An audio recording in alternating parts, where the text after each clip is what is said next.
So Revolution is released and it's done well. Then you start on Built to Last, and like you say, you have a blank canvas and you need to fill it again. When in this whole process did you kind of, was there maybe a moment, maybe a song that you thought, okay, now we have an idea, basic idea of where we're going with this and what we want to do? Usually, I think it's more or less the same the whole time. When the last song is written, then I see the whole picture. Okay. Because everything is just fragments. Like we have a song here, a song there. You don't really see the connection in between the songs until you sit there and you're done and you realize, wow, we wrote a full album. So let's go into the studio and let's make this monster come alive. It's like Frankenstein. Sure. So do you remember then what kind of were the first, maybe the first song that you started working on or started to become an idea? I mean, the very first song we wrote was the opening track, Bring It. Okay. That was the first one. And in the studio, Bring It was also the first song we recorded. Unfortunately, we worked a whole day with that song, and then we came back the next day and realized we used the wrong sample frequency. Okay. So we had to redo the whole song.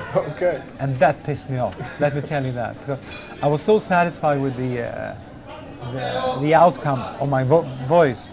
Right. But I think a little frustration and anger actually made the second version even better. And then, well, the song "Bring It." Do you remember where the lyrics for you came from? Can I assume that you write all the lyrics? Most of it. Okay. It's me and Oscar. We're a songwriting team. Okay. We're helping each other out where we can. But do you remember what sparked that song basically, that "Bring It" attitude? Not really. Not really. It's the title came from Oscar, and when I sit down and compose or write lyrics, I'm so focused. Okay. If you had asked me then about this song, I would tell you the whole story. But when I'm done, I'm feeling so drained. Okay. So I just leave it and I go and do something else. And then I lose the feeling I had when I wrote the song. Sometimes I wonder what I was thinking when I wrote this song. Okay. So then it's so much better for the listener to listen to the song and get your own opinion about it. Let create your own story, what the words are telling you. But in that sense, do you then, maybe when you play them live or when you hear them after a while, do you rediscover songs in a way? Well, sometimes. There are songs that, like, when I read the lyrics, maybe they're saying something else to me, like 5-10 years later. But sometimes I'm really shocked that I wrote them in the first place. Like, shit, this is some good stuff. Okay, because, well, in that sense, because they are very anthemic, is that more important than necessarily the meanings, or so to say, that the choruses are big and then... No, I think the way I write, it's almost like double layered. You can say one thing. If I say the word dragon, it can mean two things. Sure. And that's the way I work. Maybe I tell a story. Usually everything is coming from my own imagination. I'm not reading books or history or anything like that. I just create my own stories. And maybe I'm talking about a battlefield in medieval times, whatever. But you can make references to today's life. Sure. That is how I like to work. So is there one reference on the record to something that you've experienced maybe in the past year or a year and a half? I mean, maybe the last song on the album called Second to None, which is also it is my favorite song on the album because it's so different. And when I did the melodies for this one, it really touched me somehow. It became very, very special. And sitting down dealing with the lyrics, it became very... I'm not really into politics or religion or anything like that, but this became like a statement. I really wanted to make a statement because in these disturbing times that we are in right now, I made a journey that started in hell. I went to heaven to compare the black and the white. Right. And coming back and make my own conclusion that, you know what, I am second to none. Okay. No one should tell me how to live my life.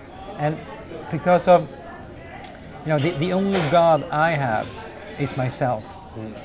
I follow the beat of my own drum. That's the way it is. Because religion, we're living in the year 2016. We should be clever enough not to follow some false prophets or whatever you want to call it. So that was kind of an important thing for me to write. Yeah, like you say, it was a statement. So why did you at this point, with this song, think, okay, now I have to kind of let my heart pour out, or so to say? I don't think that much. I just do. Okay. I follow, I follow my heart, and I got a feeling from it, and I started to write. Return from the dark side. So many answers left to find. Someone's out searching there for the truth or whatever. Sure. It just kind of wrote itself eventually. Okay. And in that sense, it's usually when you write the lyrics, is the music already done? That the music kind of influences what kind of lyrics come out? Yes, because you need to get a feeling for the song, and that feeling then translates into words to describe that feeling. So music first, lyrics later. And then you mentioned, we've talked about your voice. So on this record, how did you use your voice differently than on last records? You mentioned the higher pitch. Yeah, the higher pitch, and I think the older I get, the more performance-oriented I get, because I think you need to move people, and the only way to move people is to make it personal and deliver a solid performance instead of only now you have to be exact on the pitch, otherwise we have to redo it. No, if there's a good take, if it is a good performance, it doesn't matter if it's a little bit shaky or timing wise not dead on. Because people can really tell a good, a good performance from something that is just, cut together and glued small bits and pieces. Now it's perfect pitch. Yeah, but it doesn't move me. Right, no emotion. Yeah. So that connection, to have that connection while you're performing live is important, then I assume, to involve the audience, so to say. So what is one of the best things that you've heard an audience member say or about your music, or a reaction to the music? Well, I think the best when people come up and say, "You saved my life." Okay. Your music saved my life, and they tell me a story, or Okay. Then you realize the importance of music, how important it is, and that you should really respect both your own work, respect yourself, and also respect the fans. Sure. Because that's why Hammerfall is. We have very strict boundaries around Hammerfall, what Hammerfall is supposed to be. Okay. It's heavy metal. That's the way it is. And we would never change that, because it's too important to ourselves and also for the fans. Mm-hmm. They know that Hammerfall will always deliver a solid, built to last album, so to speak. And if we decided to change the ingredients, I think we would freak out people. Well, very quickly then, because you mentioned that singer-songwriter type music, do you have that side of creativity as well? Because, like you said, you have Hammerfall, which is heavy metal. But do you have other creative expressions, music or otherwise? Oh yeah, I'm actually doing in 2013 and 14 during the break. I was working in the theaters doing a musical. Rock of Ages, 150 shows. I recorded a solo album in Swedish, more like a singer-songwriter folk inspired. That one is available on Spotify, by the way. So check that out, because that's totally different. Was that important for you during the break to have that outlet, to have those singer-songwriter type?